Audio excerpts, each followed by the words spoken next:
ನಮಸ್ಕಾರ, ಶುಭ ಮುಂಜಾನೆ. ವ್ಯಕ್ತಿತ್ವ ದರ್ಪಣ ಕಾರ್ಯಕ್ರಮಕ್ಕೆ ಅಕ್ಕರೆಯ ಸ್ವಾಗತ. ನಲ್ಮೆಯ ವೀಕ್ಷಕ ಬಂಧುಗಳೇ, ವ್ಯಕ್ತಿತ್ವ ವಿಕಸನಕ್ಕೆ ಕೈಗನ್ನಡಿ ಹಿಡಿಯುವಂತಹ ಪ್ರಯತ್ನವನ್ನು ಈ ವ್ಯಕ್ತಿತ್ವ ದರ್ಪಣ ಕಾರ್ಯಕ್ರಮದಲ್ಲಿ ನಿರಂತರವಾಗಿ ಮಾಡ್ಕೊಂಡು ಬಂದಿದ್ದೇವೆ.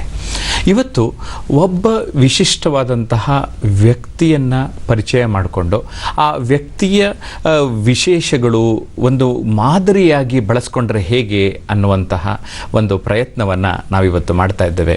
ಯಾಕೆ ಅಂತ ಅಂದರೆ ಸೆಪ್ಟೆಂಬರ್ 15ನೇ ತಾರೀಕು ಸರ್ ಎಂ ವಿಶ್ವೇಶ್ವರಯ್ಯನವರ ಜನ್ಮದಿನವನ್ನು ಆಚರಿಸ್ತಾ ಇದ್ದೇವೆ.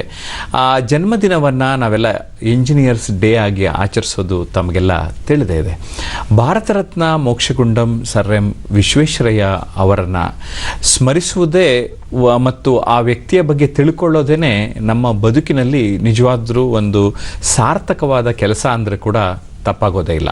ಇಂತಹ ಒಂದು ಉತ್ತಮವಾದಂತಹ ಒಬ್ಬ ವ್ಯಕ್ತಿಯ ಬಗ್ಗೆ ಮಾತನಾಡಲಿಕ್ಕೆ ನಮ್ಮ ಜೊತೆ ಇವತ್ತು ನಾಗಾರ್ಜುನ ತಾಂತ್ರಿಕ ಮಹಾವಿದ್ಯಾಲಯ ದೇವನಹಳ್ಳಿ ಇಲ್ಲಿಯ ಪ್ರಾಂಶುಪಾಲರಾದ ಡಾಕ್ಟರ್ ಎಸ್.ಜಿ. ಗೋಪಾಲಕೃಷ್ಣ ಅವರು ಆಗಮಿಸಿದ್ದಾರೆ. ಎಸ್.ಜಿ. ಗೋಪಾಲಕೃಷ್ಣ ಅವರೇ, ಈ ಕಾರ್ಯಕ್ರಮಕ್ಕೆ ತಮಗೆ ಆತ್ಮೀಯ ಸ್ವಾಗತ. ನಮಸ್ಕಾರ. ನಮಸ್ಕಾರ ವೀಕ್ಷಕರೇ, ನೀವು ಇವತ್ತು ಕರೆ ಮಾಡ್ತಾ ಇರುವಂತಹ ಸಂದರ್ಭದಲ್ಲಿ ವ್ಯಕ್ತಿತ್ವ ವಿಕಸನಕ್ಕೆ ಸರ್ ಎಂ ವಿ ಮಾದರಿ ಎನ್ನುವುದು ವಿಷಯ. ಅಂದರೆ ಸರ್ ಎಂ ವಿಶ್ವೇಶ್ವರಯ್ಯನವರ ವ್ಯಕ್ತಿತ್ವ ಹೇಗೆ ನಮ್ಮ ವ್ಯಕ್ತಿತ್ವಕ್ಕೆ ಸಹಾಯ ಮಾಡಬಹುದು, ವ್ಯಕ್ತಿತ್ವ ವಿಕಸನಕ್ಕೆ ಸಹಾಯ ಮಾಡಬಹುದು ಅನ್ನುವ ಒಂದು ದೃಷ್ಟಿಕೋನದಲ್ಲಿ ನಿಮ್ಮ ಪ್ರಶ್ನೆಗಳನ್ನು ಕೇಳಬೇಕು ಅಂತ ವಿನಂತಿಸ್ಕೊಳ್ತೇವೆ. ನೀವು ಕರೆ ಮಾಡ್ತಾ ಇರುವಂಥ ಸಂದರ್ಭದಲ್ಲಿ ನಿಮ್ಮ ಟಿ ವಿ ವಾಲ್ಯೂಮನ್ನು ಸಂಪೂರ್ಣವಾಗಿ ಕಡಿಮೆ ಮಾಡಿ ದೂರವಾಣಿಯಲ್ಲೇ ಮಾತನಾಡಿ, ದೂರವಾಣಿಯಲ್ಲೇ ಕೇಳಿಸ್ಕೊಳ್ಬೇಕು ಅಂತ ವಿನಂತಿ ಮಾಡ್ತೇವೆ. ಹಾಗೆಯೇ ನಿಮ್ಮ ಪ್ರಶ್ನೆಗಳು ನೇರವಾಗಿರಲಿ, ಸರಳವಾಗಿರಲಿ, ಸಂಕ್ಷಿಪ್ತವಾಗಿರಲಿ. ಅದು ನಮಗೆ ಸಂವಾದ ಮಾಡಲಿಕ್ಕೆ ತುಂಬ ಅನುಕೂಲ ಆಗುತ್ತೆ ಅಂತ ಹೇಳ್ತಾ, ಡಾಕ್ಟರ್ ಗೋಪಾಲಕೃಷ್ಣ ಅವರೇ, ಸರ್ ಎಂ ವಿ ಮಾದರಿ ಹೇಗಾಗ್ತಾರೆ? ಸರ್ ಎಂ ವಿ ಅವರು ನಮಗೆ, ನಮ್ಮ ಇಂದಿನ ಯುವ ಜನರಿಗೆ ಎಲ್ಲ ರೀತಿಲೂ ಮಾದರಿ ಆಗ್ತಾರೆ.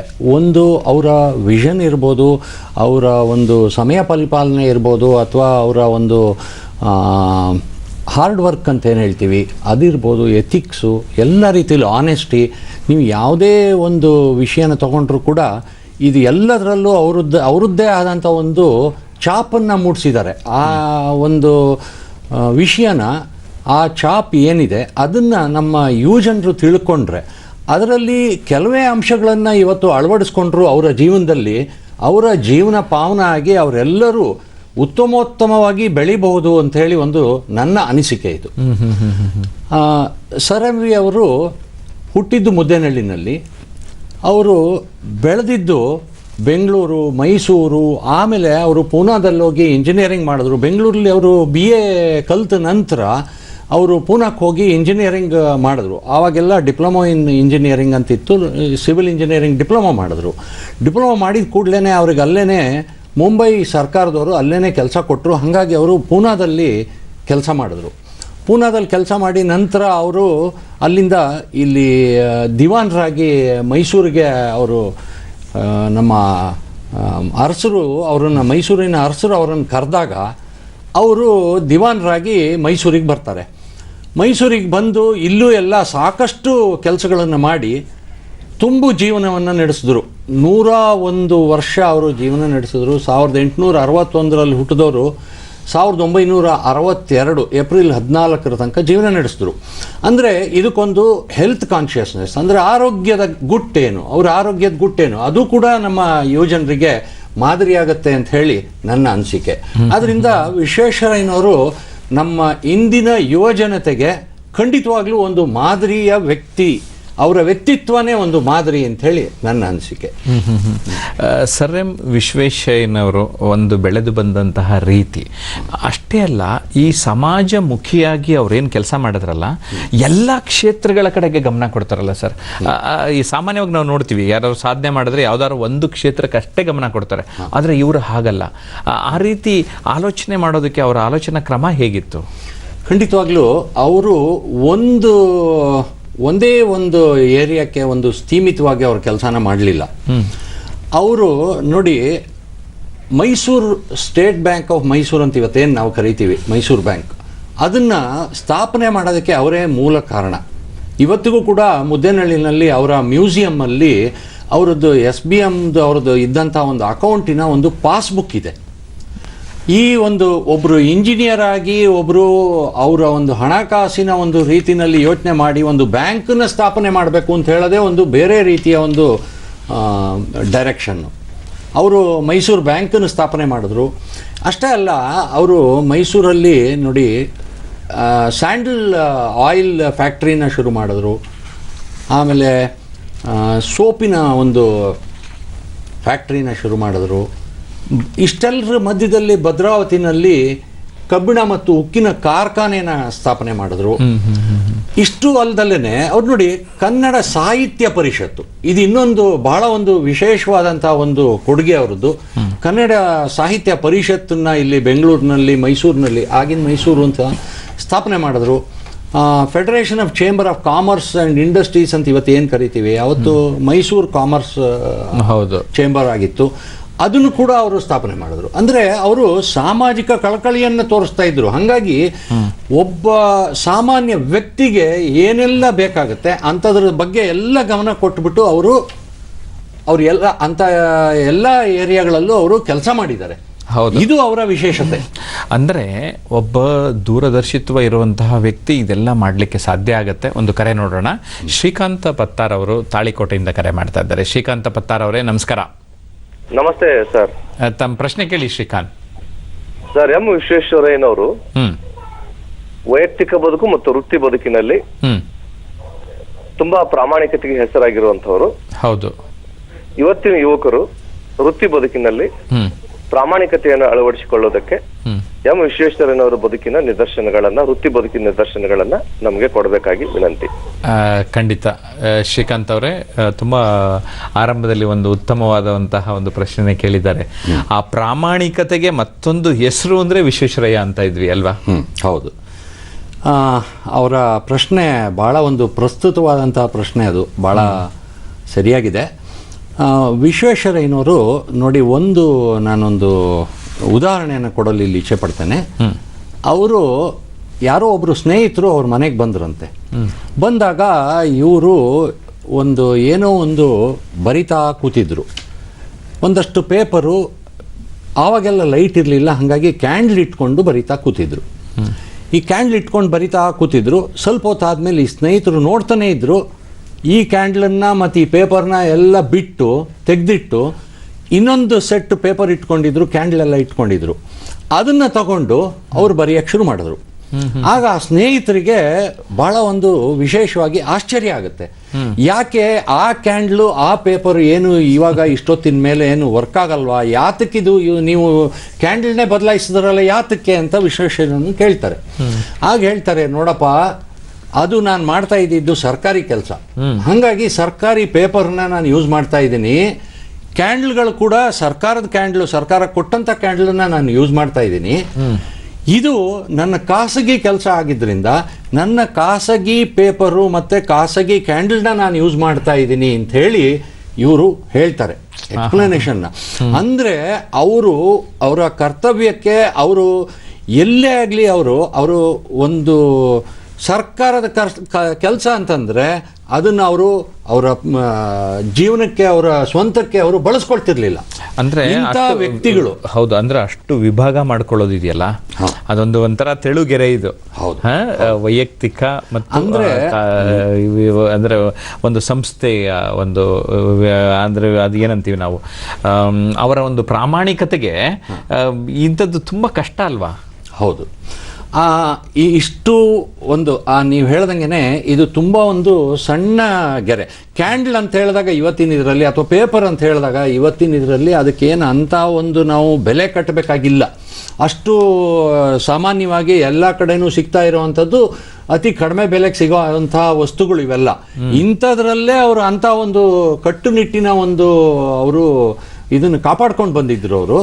ಅದರಿಂದ ಈ ಅವರ ಒಂದು ಡಿಫರೆನ್ಸ್ ಏನಿದೆ, ಅವರ ಈ ಒಂದು ಕಮಿಟ್ಮೆಂಟ್ ಏನಿದೆ, ಹೌದು, ಅದನ್ನ ನಾವು ಮೆಚ್ಚಲೇಬೇಕು. ಅದನ್ನ ನಮ್ಮ ಯುವ ಜನರು ಖಂಡಿತವಾಗ್ಲೂ ಅಳವಡಿಸ್ಕೊಳ್ಬೇಕು. ಅವರು ಕೇಳ್ದಂಗೆ ಇವತ್ತಿನ ನಮ್ಮ ವೃತ್ತಿ ಬದುಕಿನಲ್ಲಿ, ವೃತ್ತಿ ಜೀವನದಲ್ಲಿ ನಾವು ಯಾವತ್ತೂ ಈ ಥರದ ಮಿಸ್ಯೂಸಿಗೆ ಅವಕಾಶ ಕೊಡಬಾರ್ದು. ತುಂಬಾ ಸರಿಯಾಗಿ ಹೇಳಿದ್ರಿ ಸರ್. ಮಹಾವೀರ್ ಅವರು ಕರೆ ಮಾಡ್ತಾ ಇದ್ದಾರೆ. ಮಹಾವೀರ್ ಅವರೇ ನಮಸ್ಕಾರ. ನಮಸ್ಕಾರ ಮಹಾವೀರ್, ಸಾವಳಗಿಯಿಂದ ಕರೆ ಮಾಡ್ತಾ ಇದ್ದೀರಿ, ತಮ್ಮ ಪ್ರಶ್ನೆ ಕೇಳಿ. Thank you sir. ನಮಸ್ಕಾರ ಇಬ್ಬರಿಗೂ ಸರ್. ನಮಸ್ಕಾರ, ಹೇಳಿ. ಈಗ ನಮ್ಮ ಎಂ ವಿಶ್ವೇಶ್ವರಯ್ಯನವರು ಈಗಿನ ಸಮಾಜ ಆಗಲಿ ಅಥವಾ ಈಗ ಕಳೆದ ಸಮಾಜದಲ್ಲಿ ಅಥವಾ ಮುಂದಿನ ಭವಿಷ್ಯದ ಸಮಾಜದಲ್ಲಿ ಒಂದು ಎಕ್ಸಾಂಪಲ್. ಹೌದು, ಅವರು ಅಷ್ಟೊಂದು ಉತ್ತಮವಾಗಿ ಕೆಲಸ ಮತ್ತು ಅವ್ರ ಇಂಜಿನಿಯರಿಂಗು ಮತ್ತು ಅವ್ರ ಪರ್ಟಿಕ್ಯುಲರ್ನೆಸ್, ಅವ್ರ ಸಿನ್ಸಿಯಾರಿಟಿ, ಅವ್ರ ಆನೆಸ್ಟಿ ಏನಿತ್ತು ನಮ್ಮ ಈಗಿನ ಸಮಾಜ ಅಥವಾ ಮುಂದಿನ ಸಮಾಜಕ್ಕೆ ಒಂದು ಎಕ್ಸಾಂಪಲ್. ಖಂಡಿತ. ನನ್ನ ಪ್ರಶ್ನೆ ಏನಿದೆ ಸರ್, ಆ ಪ್ರಿನ್ಸಿಪಲ್ಸ್, ಆ ಡೈರೆಕ್ಷನ್ಸ್, ಆ ಹಾರ್ಡ್ ವರ್ಕ್ ಈಗಿನ ಜನರೇಷನ್ ಅಲ್ಲಿ ಇಲ್ಲಲ್ಲ. ಅದರಿಂದ ಆ ಇರುವುದಕ್ಕೆ ಈಗಿನ ಜನರೇಷನ್ ಹೆಂಗ್ ಡೆವಲಪ್ ಆಗೋದು, ನಮ್ಮ ಸಮಾಜ ಹೇಗೆ ಸುಧಾರಿಸಬಹುದು ಅನ್ನೋ ನನ್ನ ಪ್ರಶ್ನೆ. ಹೌದು, ಆ ಸಮಾಜದ ಸುಧಾರಣೆಗೆ ಸರ್ ಎಂ ವಿ ಹೇಗೆ ಮಾದರಿ ಆಗ್ತಾರೆ ಅನ್ನೋದನ್ನ ಇವತ್ತು ಪ್ರಸ್ತಾಪ ಮಾಡೋದೇ ನಮ್ಮ ಮುಖ್ಯವಾದ ಉದ್ದೇಶ ಆಗಿದೆ. ಅಂದ್ರೆ ಹಿರಿಯರಿಗೆ ಏನು ಕಾಳಜಿ ಅಂದ್ರೆ ಎಲ್ಲೋ ಒಂದು ಕಡೆ ಅದಿಲ್ವಲ್ಲ, ನಡೀತಾ ಇಲ್ವಲ್ಲ ಅಂತ ಒಂದು ಕಾಳಜಿ. ಏನ್ ಹೇಳ್ತೀರಿ? ಅದು ಇಲ್ಲ ಅಂತಿಲ್ಲ, ಕೆಲವು ವ್ಯಕ್ತಿಗಳು ಇದನ್ನ ಇವತ್ತಿಗೂ ಮಾಡ್ತಾ ಬರ್ತಾ ಇದ್ದಾರೆ. ಆ ಒಂದು ಸಂಖ್ಯೆ ಏನಿದೆ ಅದು ಕಡಿಮೆ ಇರ್ಬೋದು ಸಂಖ್ಯೆ, ಆದ್ರೆ ಇದ್ದಾರೆ ಜನ, ಖಂಡಿತವಾಗ್ಲೂ ಜನಗಳಿದ್ದಾರೆ, ಅಂಥವ್ರು ಇದ್ದಾರೆ. ಅಂಥವ್ರು ಇರೋದ್ರಿಂದಾನೇ ಇವತ್ತಿಗೂ ಕೂಡ ಎಷ್ಟೋ ಎಲ್ಲ ಒಳ್ಳೆ ಕೆಲಸಗಳಾಗ್ತಾ ಇರೋದು ಅದರಿಂದಾನೆ. ಆದ್ರಿಂದ ಅಂತ ಒಳ್ಳೆ ವ್ಯಕ್ತಿಗಳು ಏನಿದ್ದಾರೆ ಇನ್ನೂ ಸ್ವಲ್ಪ ಜಾಸ್ತಿ ಆದರೆ ಒಳ್ಳೇದು. ನಮ್ಮ ಸಮಾಜ ಖಂಡಿತವಾಗ್ಲೂ ಒಂದು ಒಳ್ಳೆ ದಾರಿಗೆ ಬರುತ್ತೆ, ಉತ್ತಮವಾಗಿ ಅಭಿವೃದ್ಧಿ ಆಗುತ್ತೆ ಅಂತ ಹೇಳಿ ನನ್ನ ಅನಿಸಿಕೆ. ಅಂದ್ರೆ ಕೆಲವೊಂದು ವಿಚಾರಗಳನ್ನ, ಅಂದ್ರೆ ಮೌಲ್ಯಗಳಿಗೆ ಕಟಿಬಿದ್ದು ಕೆಲವೇ ಮೌಲ್ಯಗಳನ್ನ ಪಾಲಿಸಿದ್ರು ಕೂಡ ಆ ವ್ಯಕ್ತಿ ನಿಜವಾಗ್ಲೂ ಶ್ರೇಷ್ಠ ವ್ಯಕ್ತಿ ಆಗ್ಬಿಡ್ತಾರೆ, ಅಲ್ವೇ? ಈಗ ನಾವು 10 ಹಲವು ಅಂಶಗಳನ್ನ ವಿಶ್ವೇಶ್ವರಯ್ಯನವರಿಂದ ಕಲಿಬಹುದು. ಮೊದಲನೇದಾಗಿ ಸರ್, ಈಗ ದೂರದರ್ಶಿತ್ವ ನಾವು ವಿಷನರಿ ಅಂತ ಕರಿತೇವೆ. ಅದನ್ನ ಎಲ್ರಿಗೂ ಹೇಳಲಿಕ್ಕೆ ಆಗೋದೇ ಇಲ್ಲ. ವಿಷನ್ ಅಂದ್ರೇನೆ ದೂರದೃಷ್ಟಿ. ಅಂದ್ರೆ ನಾವು ಇವತ್ತಿನ ತಕ್ಷಣಕ್ಕೆ ಯೋಚನೆ ಮಾಡಲ್ಲ, ಒಂದು 50 ವರ್ಷ ಆದ್ಮೇಲೆ, 100 ವರ್ಷ ಆದ್ಮೇಲೆ ಕೂಡ ಇದು ನಾನು ಏನೇ ಯೋಚನೆ ಮಾಡಿದ್ರು ಅದು ಉಪಯೋಗ ಆಗಬೇಕು ಅಂತ ಯೋಚನೆ ಮಾಡುವಂಥದ್ದು. ಹೇಗೆ ವಿಷನರಿ ನಮಗೆ ವಿಶ್ವೇಶ್ವರಯ್ಯನವರು ಆಗ್ತಾರೆ? ಒಂದು ಸಣ್ಣ ಉದಾಹರಣೆಯನ್ನು ಕೊಡ್ತೀನಿ ನಾನಿಲ್ಲಿ. ಆಗಿನ ಮೈಸೂರು ಸರ್ಕಾರ ಇದ್ದಾಗ ಮೈಸೂರು ಸರ್ಕಾರದಲ್ಲಿ ಕೆಲವೇ ಕಾಲೇಜ್ಗಳಿತ್ತು. ಈ ಕಾಲೇಜ್ಗಳಿಗೆಲ್ಲ ಏನಂದ್ರೆ ಮದ್ರಾಸ್ ವಿಶ್ವವಿದ್ಯಾನಿಲಯಕ್ಕೆ ಅಫಿಲಿಯೇಷನ್ ಕೊಟ್ಟಿದ್ರು. ಹಂಗಾಗಿ ಏನಂದ್ರೆ ವಿಶ್ವೇಶ್ವರಯ್ಯನವರು ಯೋಚನೆ ಮಾಡಿದ್ರು, ಕೆನಡಾದಲ್ಲಿ ಮತ್ತೆ ಆಸ್ಟ್ರೇಲಿಯಾದಲ್ಲಿ ಇಂಥ ದೇಶಗಳಲ್ಲೆಲ್ಲ 1 ಮಿಲಿಯನ್ ಜನಸಂಖ್ಯೆಗೆನೆ ಒಂದು ವಿಶ್ವವಿದ್ಯಾಲಯ ಇದೆ. 1 ಮಿಲಿಯನ್ ಅಂತಂದ್ರೆ ಇವತ್ತಿನ ನಮ್ಮ ಇದರಲ್ಲಿ 10 ಲಕ್ಷ ಜನಸಂಖ್ಯೆ. 10 ಲಕ್ಷ ಜನಸಂಖ್ಯೆಗೆ ಒಂದು ಯೂನಿವರ್ಸಿಟಿ ಇದೆ. ಅದೇ ನಮ್ಮ ರಾಜ್ಯದಲ್ಲಿ, ಮೈಸೂರು ರಾಜ್ಯದಲ್ಲಿ 60 ಲಕ್ಷ ಜನ ಇದ್ದಾರೆ. ಈ 60 ಲಕ್ಷ ಜನ ಇದ್ರೂ ಕೂಡ ಒಂದು ಯೂನಿವರ್ಸಿಟಿ ಇಲ್ವಲ್ಲ, ಯಾಕಿಲ್ಲ? ಇಂಥ ಒಂದು ಯೂನಿವರ್ಸಿಟಿನ ನಾವು ಯಾಕೆ ಶುರು ಮಾಡಬಾರ್ದು ಅಂತ ಹೇಳಿ ಇವರೊಂದು ಯೋಜನೆನ ಮಾಡ್ತಾರೆ. ಅವರ ವಿಷನ್ ಅನ್ನು ನೋಡಿ, ಆವಾಗಿನ ಕಾಲದಲ್ಲಿ ಏನಾಗಿತ್ತು ಅಂದ್ರೆ ಮದ್ರಾಸ್ ವಿಶ್ವವಿದ್ಯಾಲಯದಲ್ಲಿ ಎಲ್ಲ ಅಧಿಕಾರಿಗಳೆಲ್ಲ ಬ್ರಿಟಿಷರ್ಸ್ ಅಧಿಕಾರಿಗಳಿದ್ರು. ಈ ಬ್ರಿಟಿಷ್ ಅಧಿಕಾರಿಗಳೆಲ್ಲ ಏನ್ ಹೇಳಿದ್ರು, ಮೈಸೂರು ಒಂದು ವಿಶ್ವವಿದ್ಯಾಲಯ ಏನು ಸ್ಥಾಪನೆ ಮಾಡೋದಕ್ಕೆ ನಾವು ಪರ್ಮಿಷನ್ ಕೊಡಕ್ಕಾಗಲ್ಲ, ನಿಮ್ಮ ಕೈಲಿ ಯೂನಿವರ್ಸಿಟಿನ ಸ್ಥಾಪನೆ ಮಾಡೋಕ್ಕಾಗಲ್ಲ, ನಡೆಸಕ್ಕಾಗಲ್ಲ, ಬೇಕಾದಷ್ಟು ನೆಗೆಟಿವ್ಗಳನ್ನ ಹೇಳಿದ್ರು. ಅಷ್ಟು ಹೇಳಿದ್ರು ಕೂಡ ಇವರು ವಿಶ್ವೇಶ್ವರಯ್ಯನವರು ಬಿಡ್ಲಿಲ್ಲ. ನಮಗಿದು ಯೂನಿವರ್ಸಿಟಿ ಆಗ್ಲೇಬೇಕು ಅಂತ ಹೇಳಿ ಒಂದು ವಿಶ್ವವಿದ್ಯಾಲಯನ ನಾವು ಸ್ಥಾಪನೆ ಮಾಡಲೇಬೇಕು, ಇಲ್ಲಿಯ ಜನಗಳಿಗೆ ಅದು ಹೆಲ್ಪ್ ಆಗಬೇಕು. ಇಲ್ಲಿಯ ಜನಗಳು ಅಲ್ಲೆಲ್ಲೋ ಹೋಗಿ ಒಂದು ಅವತ್ತಿನ ಕಾಲದಲ್ಲಿ ಒಂದು ಲಾ ಓದಬೇಕು ಅಂತಂದ್ರೆ ಚೆನ್ನೈಗೆ ಹೋಗ್ಬೇಕಾಗ್ತಿತ್ತು, ಅವತ್ತಿನ ಮಡ್ರಾಸ್ಗೆ ಹೋಗ್ಬೇಕಾಗ್ತಿತ್ತು. ಆದ್ರೆ ಇಲ್ಲಿ ಇದ್ದು ಅಷ್ಟು ದೂರ ಹೋಗ್ಬೇಕು ಅಂತಂದ್ರೆ ಅವತ್ತಿನ ಬಡತನದಲ್ಲಿ, ನಮ್ಮ ದೇಶನೇ ಬಡ ದೇಶ ಅಂಥದ್ರಲ್ಲಿ ಯಾರಿಗೂ ಈ ಥರ ಹಣನ ಖರ್ಚು ಮಾಡಿ ಅಷ್ಟು ದೂರ ಹೋಗಿ ವಿದ್ಯಾಭ್ಯಾಸವನ್ನು ಮಾಡೋಕ್ಕಾಗ್ತಿರ್ಲಿಲ್ಲ. ಆ ನಿಟ್ಟಿನಲ್ಲಿ ಇವರು ಅಷ್ಟು ಶ್ರಮ ವಹಿಸಿ ಒಂದು ವಿಶ್ವವಿದ್ಯಾಲಯನ ಮಾಡಬೇಕು ಅಂತ ಹೇಳಿ ಮಾಡಿದ್ರು. ಇಷ್ಟೊಂದು ಯೋಜನೆನ ರೂಪಿಸಿ ಇವರ ಛಲನ ಬಿಡದಲ್ಲ. ಯಾರೋ ಒಬ್ರು ಪ್ರಿನ್ಸಿಪಾಲ್ ಕೂಡ ಇಲ್ಲೆಲ್ಲೋ ಒಬ್ರು ಯಾವುದೋ ಕಾಲೇಜ್ನವರು ತಮಾಷೆಯಾಗಿ ಹೇಳಿದ್ರಂತೆ, ವಿಶ್ವೇಶ್ವರಯ್ಯನವ್ರಿಗೆ ತಲೆ ಸರಿ ಇಲ್ಲ, ಅವ್ರ ಕೈಲಿ ನಡ್ಸಕ್ಕಾಗಲ್ಲ, ಅವ್ರು ಮ್ಯಾಡ್, ಆದ್ರೂ ಕೂಡ ಅವ್ರು ಇಂಥದನ್ನೆಲ್ಲ ಕೈ ಹಾಕ್ತಾ ಇದ್ದಾರೆ ಅಂತೇಳಿ ಯಾರೋ ಹೇಳಿದ್ರಂತೆ. ಅವ್ರು ಎಲ್ಲರನ್ನೂ ಡಿಸ್ಪ್ರೂವ್ ಮಾಡಿಸಿ ಇವರೊಂದು ಮೈಸೂರು ವಿಶ್ವವಿದ್ಯಾಲಯನ ಶುರು ಮಾಡಿ. ಇವತ್ತಿಗೂ ಕೂಡ ಮೈಸೂರು ವಿಶ್ವವಿದ್ಯಾಲಯ ಎಷ್ಟು ವಿದ್ಯಾರ್ಥಿಗಳನ್ನ ತನ್ನ ಗರಡಿಯಿಂದ ಹೊರಗಡೆ ಕಳಿಸಿದೆ ಅಲ್ವೇ? ಮತ್ತೊಂದು ಕರೆ ನೋಡೋಣ. ಅಂಬರೀಶ್ ದಿನ್ನಿ ಅವರು ಕವಿತಾಳದಿಂದ ಕರೆ ಮಾಡ್ತಾ ಇದ್ದಾರೆ. ಅಂಬರೀಶ್ ದಿನ್ನಿ ಅವರೇ ನಮಸ್ಕಾರ. ನಮಸ್ಕಾರ ಸರ್, ರಾಯಚೂರು ಜಿಲ್ಲೆ ಮನೆತಲ್ ಕಾಯ್ತಾಳದಿಂದ ಅಂಬರೀಶ್ ದಿನಿ ಅಂತ ಎಲ್ರಿಗೂ ತಮ್ಮ ಪ್ರಶ್ನೆ ಕೇಳಿ. ವಿಶ್ವೇಶ್ವರಯ್ಯ ಜನ್ಮದಿನಾಚರಣೆ ಹಾರ್ದಿಕ ಶುಭಾಶಯಗಳು ಸರ್. ಮುಂಚಿತವಾಗಿ ಕೇಳಿ ತಮ್ಮ ಪ್ರಶ್ನೆ. ಸರ್, ಎಂ ವಿಶ್ವೇಶ್ವರಯ್ಯ ಅವರು ಯಂಗ್ ಸ್ಟಾರ್ಸ್ ಅಂದ ತಕ್ಷಣ ನಮ್ಮ ಕಣ್ಮುಂದೆ ಬರೋರು ಸ್ವಾಮಿ ವಿವೇಕಾನಂದ ಅವರು. ಈ ತರ ವಿಶ್ವೇಶ್ವರಯ್ಯ ಅವರು ಯುವಕರಿಗೋಸ್ಕರನೇ ಯಾವ ಒಂದು ಇದನ್ನ, ಯಾಕಂದ್ರೆ ಇವ್ರ ಕೈಗಾರಿಕೆಗೆ, ರಾಷ್ಟ್ರದ ಉದ್ದೇಶ, ರಾಷ್ಟ್ರದ ಸಮೃದ್ಧಿಗೆ ಭಾರತ ರತ್ನನೇ ಅದು. ಯುವಕರೇ ಮುಂದ್ ಬರ್ಬೇಕು, ಯುವಕರೇ ಮಾಡ್ಬೇಕು ಅಂತ ಒಂದ್ ಯಾವಾದ್ರೂ ಕಾರ್ಯಗಳು ಯುವಕರೇ ಮಾಡ್ಬೇಕು, ಯುವಕರೇ ಹೆಂಗ್ ಇದಾಗ್ಬೇಕು, ಮುಂದೆ ದೇಶದ ಇದಾಗ್ಬೇಕು ಅಂತ ಯಾವ್ದು ಇದಾವ ಸರ್ ಅವ್ರ ಹತ್ರ? ಯಾಕಂದ್ರೆ ಇಂಜಿನಿಯರ್ಸ್ ಡೇ ಬಂದಾಗ ಮಾತ್ರ ವಿಶ್ವೇಶ್ವರನ್ನ ನಾವು ಪೂಜಿಸ್ತೀವಿ. ಪ್ರತಿನಿತ್ಯನೂ ಒಂಥರ ಎನರ್ಜೆಟಿಕ್ ಆಗಿ ಅವ್ರನ್ನ ಬಳಸ್ಕೋಬೇಕು. ಆ ತರ ಯುವಕರಿಗೆ ಏನಾದ್ರು ಅವರು ಕೊಟ್ಟಿದ್ದಾರೆ, ಬಟ್ ನಾವ್ ಎಲ್ಲೋ ಎಡುತ್ತಾ ಇದ್ವಿ. ನಮ್ಗೆ ಯಾಕೆ ಹೀಗಾಗ್ತಾ ಇದೆ ಸರ್? ನಿಮ್ಮ ಪ್ರಶ್ನೆ ಉತ್ತರ ಎರಡು ತಮ್ಮಲ್ಲೇ ಇದೆ, ತಮ್ಮ ಮಾತುಗಳಲ್ಲಿ ನಾವು ಗಮನಿಸ್ತಾ ಇದ್ದೇವೆ. ಎಲ್ಲ ಎಡುತ್ತೀವಿ ಅಂತಾನೆ ಹೇಳ್ತಾರೆ, ನಮ್ಗೆ ಎಷ್ಟೊಂದು ಕೊಟ್ಟಿದ್ದಾರೆ ಅಂತ. ಅಂದ್ರೆ ಅದು ಕೊಟ್ಟಿರೋದನ್ನ ನಾವು ಅದನ್ನ ಉಳಿಸ್ಕೊಂಡು ಬೆಳೆಸ್ಕೊಂಡು ಹೋದ್ರು ಸಾಕನ್ಸುತ್ತೆ. ಹೌದು, ಏನ್ ಹೇಳ್ತೀರಿ ಸರ್? ಹೌದು, ಅವರು ವಿಶ್ವೇಶ್ವರಯ್ಯನವರು ಯುವ ಜನರಿಗೆ ಅಂತ ಹೇಳಿ ಒಂದು ವಿಶೇಷವಾಗಿ ಮಾಡಿದಂಥ ಕೆಲಸ ಅಂತಂದರೆ, ಅವರು ಮುದ್ದೇನಹಳ್ಳಿಲಿ ಇನ್ನೂ ಹಲವು ಕಡೆಗಳಲ್ಲಿ ಶಾಲೆಗಳಿಗೆ ಅವರು ಭೇಟಿ ಕೊಡ್ತಾ ಇದ್ರು. ಈ ಶಾಲೆಗಳಿಗೆ ಭೇಟಿ ಕೊಟ್ಟು ಅಲ್ಲಿ ಅವರು ಅವರ ಒಂದು ಸ್ಪೀಚನ್ನು ಮಾಡ್ತಾ ಇದ್ರು. ಅವರ ಸ್ಪೀಚು ಅಂತಂದರೆ ಹೆಂಗೆ ಅಂದರೆ, ಅವರು ಮೊದಲು ಯಾವುದೇ ಸ್ಪೀಚ್ ಆಗಲಿ ಅವರದ್ದು, ಅವರು ಮೊದಲು ಅದನ್ನು ಬರ್ಕೊಳ್ಳೋರು. ಬರೆದಾದ್ಮೇಲೆ ಅದನ್ನು ಟೈಪ್ ಮಾಡಿಸ್ಕೊಳ್ಳೋರು. ಟೈಪ್ ಮಾಡಿಸಿ ನಂತರ ಅದನ್ನು ಮತ್ತೆ ರಿವೈಸ್ ಮಾಡೋದು. 4-5 ಸರಿ ಈ ಥರ ಅದನ್ನು ರಿವೈಸ್ ಮಾಡಿದ ಮೇಲೆ ಆ ಸ್ಪೀಚನ್ನು ಪ್ರಿಪೇರ್ ಮಾಡ್ಕೊಂಡವ್ರು ಹೋಗಿ ಅವರು ವಿದ್ಯಾರ್ಥಿಗಳಿಗೆ ಅವ್ರು ಹೇಳ್ತಾ ಇದ್ದಿದ್ದು, ಯಾವುದೇ ಒಂದು ಕೆಲಸ ಆಗಲಿ, ಅವರು ಎಲ್ಲೇ ಒಂದು ಸ್ಪೀಚ್ ಕೊಡೋದಾದರೂ ಈ ಥರ ಮಾಡ್ತಿದ್ರು. ಈ ಥರ ಮಾಡೋದ್ರಲ್ಲಿ ಒಂದು ಸರಿ ಏನಾಯ್ತಂತವ್ರಿಗೆ, ಒಂದು ಅವರ ಮುದ್ದೇನಹಳ್ಳಿಲೇ ಒಂದು ಸ್ಕೂಲಿಗೆ ಹೋಗ್ಬಿಟ್ಟು ಅವರು ಸಿಹಿ ಹಂಚಿ ಮಕ್ಕಳಿಗೆಲ್ಲ ಅಂತ ಸಿಹಿ ಕೊಟ್ರಂತೆ. ಸಿಹಿ ಹಂಚಿ ಅಂತ ಹೇಳಿದಾಗ ಎಲ್ಲ ಸಿಹಿ ಹಂಚಾದ್ಮೇಲೆ ಮುಖ್ಯೋಪಾಧ್ಯಾಯರು ಕೇಳ್ತಾರೆ, ನೀವಿಲ್ಲಿ ಬಂದಿದ್ದೀರಾ, ನಮ್ಮ ವಿದ್ಯಾರ್ಥಿಗಳಿಗೆ ಒಂದು 4 ಹಿತನುಡಿಗಳನ್ನು ಮಾತಾಡಿ ಅಂತೇಳಿ. ಆಗ ವಿಶ್ವೇಶ್ವರಯ್ಯನವರು ಮಾತಾಡಲ್ಲ. ಆದರೆ ಇವರು ಬಿಡೋದಿಲ್ಲ, ಮುಖ್ಯೋಪಾಧ್ಯಾಯರು, ಇಲ್ಲ ನೀವು ಮಾತಾಡಲೇಬೇಕು ಅಂತೇಳಿ ಮಾತಾಡಿಸ್ತಾರೆ. ಮಾತಾಡಿದಾಗ ಇವರು ಇಷ್ಟೊಂದು ಒತ್ತಾಯ ಮಾಡಿದ್ರಲ್ಲ ಅಂತೇಳಿ ಮಾತಾಡ್ತಾರೆ. ತಕ್ಷಣ ಮನೆಗೆ ಹೋಗಿ ಯೋಚನೆ ಮಾಡ್ತಾರೆ ಅವರು, ನಾನು ಮಾತಾಡೋದ್ನಲ್ಲ ಇಷ್ಟೊತ್ತು ಮಾತಾಡಿದ್ದು ಏನೇನು ಮಾತಾಡಿದೆ ಅಂತೇಳಿ ಯೋಚನೆ ಮಾಡಿ ಕೊನೆಗೆ ಅವರು ಮತ್ತೆ ಅದಕ್ಕೊಂದು ಸ್ಪೀಚನ್ನು ರೆಡಿ ಮಾಡಿ ಸ್ಪೀಚನ್ನೆಲ್ಲ ಬರ್ಕೊಂಡು ಮತ್ತೆ ತಯಾರಿ ಮಾಡಿಕೊಂಡು ಇನ್ನೊಂದ್ಸರಿ ಅದೇ ಥರ ಸಿಹಿ ತಿಂಡಿನ ತಗೊಂಡು ಬಂದು ಅದೇ ಸ್ಕೂಲ್ಗೆ ಹೋಗಿ ಮತ್ತೆ ಅವರು ಸ್ಪೀಚನ್ನು ಮಾಡ್ತಾರೆ. ಅಂದರೆ ಮಾತಾಡೋರೆಲ್ಲ ಈ ರೀತಿ ಗಮನ ವಹಿಸ್ಬಿಟ್ರೆ, ಮಾತಾಡೋಕ್ಕಿಂತ ಮುಂಚೆ ಯೋಚನೆ ಮಾಡಿ ಮಾತಾಡ್ಬಿಟ್ರೆ ಎಷ್ಟು ಮುಖ್ಯ ಆಗ್ತದೆ. ವಿಶ್ವೇಶ್ವರಯ್ಯನವರಿಂದ ಪ್ರತಿ ಹಂತದಲ್ಲಿ ನಾವು ಕಲಿಯಬಹುದಾಗುತ್ತೆ. ಶಿಕಾರಿಪುರದಿಂದ ಅನಿಲ್ ಕುಮಾರ್ ಕರೆ ಮಾಡ್ತಾ ಇದ್ದಾರೆ. ಅನಿಲ್ ಕುಮಾರ್ ಅವರೇ ನಮಸ್ಕಾರ. ನಮಸ್ಕಾರ ಸರ್. ತಮ್ಮ ಪ್ರಶ್ನೆ ಕೇಳಿ.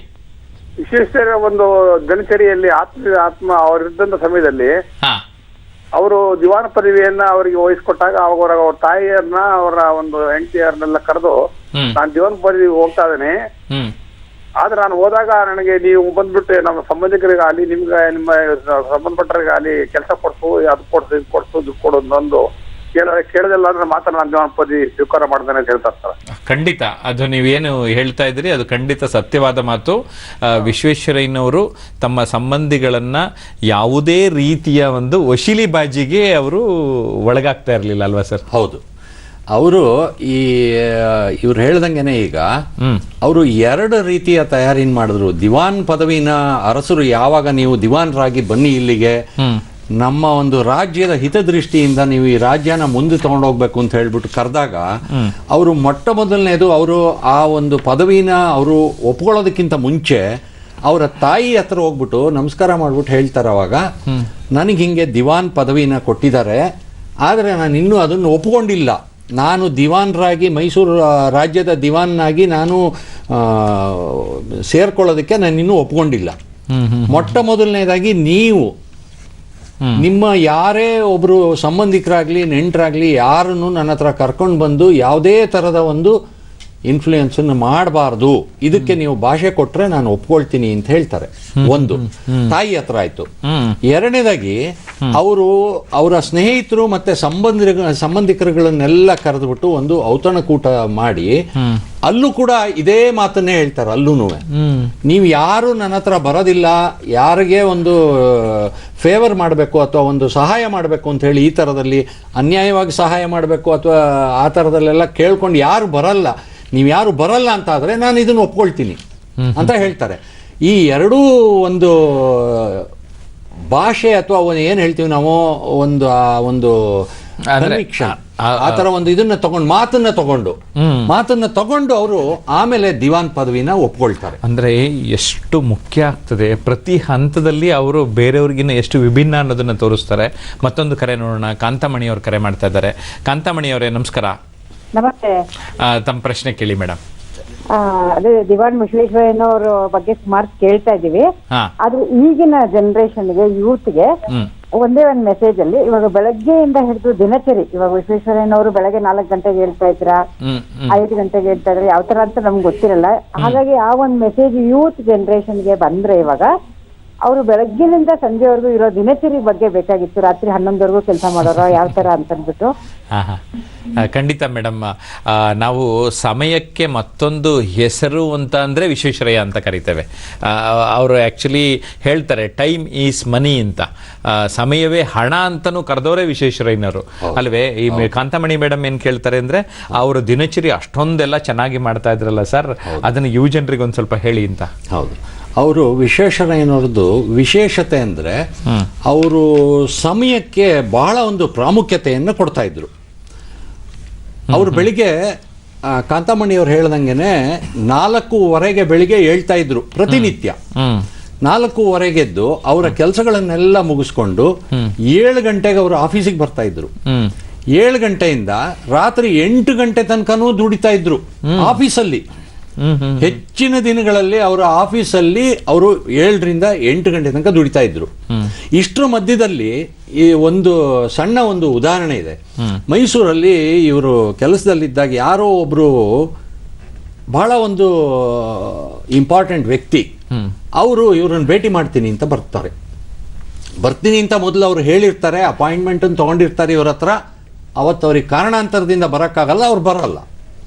ಬರ್ದೇ ಇದ್ದಾಗ ಮಾರನೇ ದಿನ ಅವ್ರು ಬರ್ತಾರೆ. ಮಾರನೇ ದಿನ ಬಂದಾಗ ವಿಶ್ವೇಶ್ವರಯ್ಯನವ್ರು ಏನು ಮಾಡ್ತಾರೆ, ಹೇಳ್ತಾರೆ ನೀವು 2 ತಪ್ಪು ಮಾಡಿದ್ರಿ ಅಂತ ಹೇಳ್ತಾರೆ.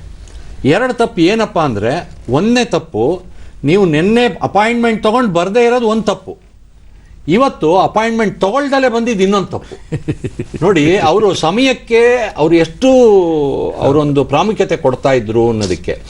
ಯಾರಿಗೇ ಆಗಲಿ ಅವರ ಡ್ರೆಸ್ ಸೆನ್ಸ್ ಕೂಡ ಅಷ್ಟೇ ಚೆನ್ನಾಗಿತ್ತು. ಹೌದು, ಯಾರಿಗೆ ಪ್ರತಿಯೊಂದು ಅಂಶಗಳನ್ನ ಮಾತಾಡ್ತಾ ಹೋಗೋಣ, ವೀಕ್ಷಕರು ತಿಳಿಸೋಣ.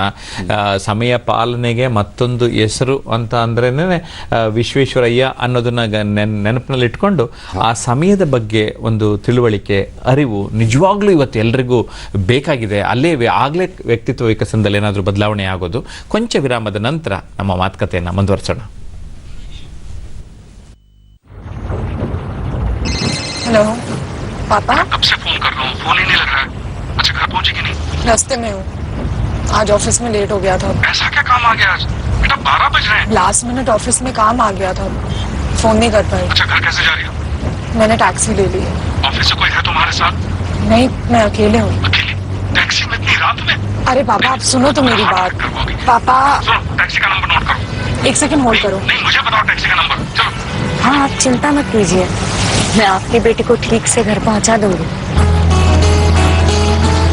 जितनी ज्यादा औरतें होंगी, ये दुनिया उनके लिए उतनी ही बेहतर होगी. चलिए इस दुनिया में बेटियों की जगह पहचाने. सबका कहाँ मर गई थी? कहाँ मर गई थी तुम? सब्जी काटी थी. ठीक है, कपड़े ठीक से नहीं हो सकती तुम. शर्ट पे दाग है, दाग क्यों नहीं गया? मत मारो, मैं दोबारा धो दूंगी. मेरे पास कुछ काम धंधा नहीं है, हैं? दिन भर बैठ के बकवारी करती. हाँ अंकल, वो तुम्हारा पोस्ट कार्ड शायद कोई गलती से मेरे घर डाल गया था.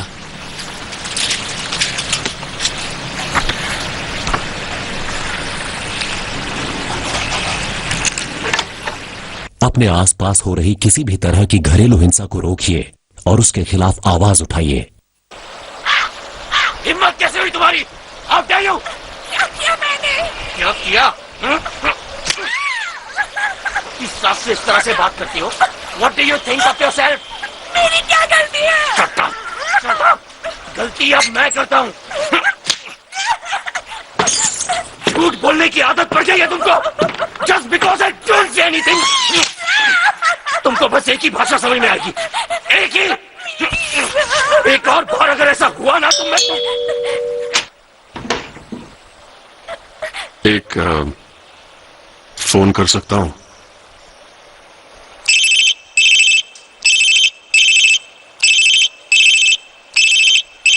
हेलो जी, हाँ मैंने ही फोन किया था।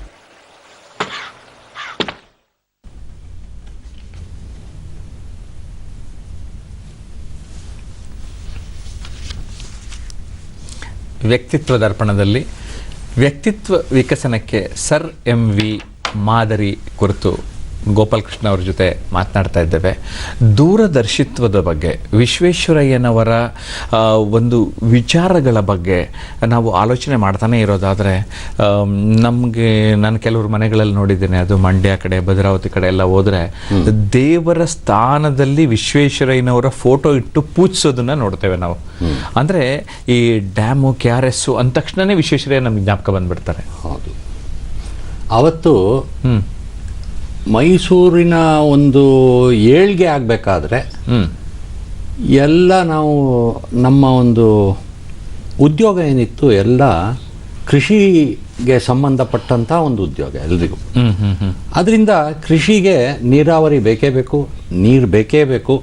ಅದರಿಂದ ಏನು ಮಾಡ್ತಿದ್ರು, ವಿಶ್ವೇಶ್ವರಯ್ಯನವರು ಯೋಚನೆ ಮಾಡಿ ಈ ಒಂದು ಕೃಷ್ಣರಾಜ ಸಾಗರ ಡ್ಯಾಮ್ ಅಂತೇಳಿ ಕಾವೇರಿ ನದಿಗೆ ಕಟ್ಟಬೇಕು ಅಂತೇಳಿ ಒಂದು ಪ್ಲ್ಯಾನ್ನ ಮಾಡ್ತಾರೆ. ಇವತ್ತಿನ ನಾವು ಮಟ್ಟಿಗೆ ಹೇಳೋದಾದರೆ ನಮ್ಮ ಹತ್ರ ಎಲ್ಲ ಥಿಯೋಡಲೈಟ್ಗಳಿದೆ, ಎಲೆಕ್ಟ್ರಾನಿಕ್ ಡಿಸ್ಟೆನ್ಸ್ ಮೀಟರ್ಸ್ ಅಂತ ಇದೆ, ಎಲ್ಲದೂ ಇದೆ.